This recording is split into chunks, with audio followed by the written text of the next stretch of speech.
Finding the domain and range of a linear function that models a real-world situation. Let's read the problem. The owners of a recreation area are filling a small pond with water.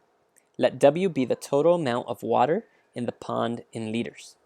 Let T be the total amount of minutes that water has been added. Suppose that W equals 35T plus 400, gives W as a function of T during the next 70 minutes. So first, we want to identify the domain and then the range. Remember that to identify the domain, we need to know the x values and what the x values represent. So if you recall slope-intercept form from previous classes, where y equals mx plus b, in this case, w represents our y, which is the range, and t represents the x, which is the domain. So what does t stand for, which is our domain? T stands for the total number of minutes that water has been added. Therefore, for the domain, we select the second bubble, which is the total number of minutes that water has been added.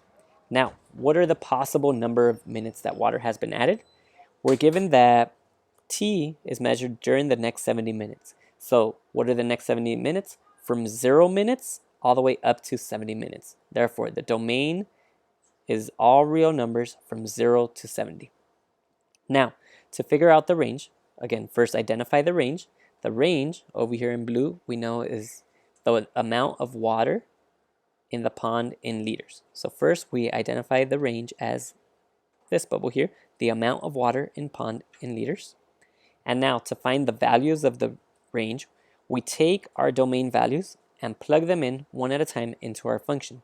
So when we take 0 and plug it in to this equation, W equals 35T plus 400, we have 0 here times 35 plus the 400, which results in 400. We then take 70. 70 times 35 plus the 400 results in 2,850. You can see the work down below here.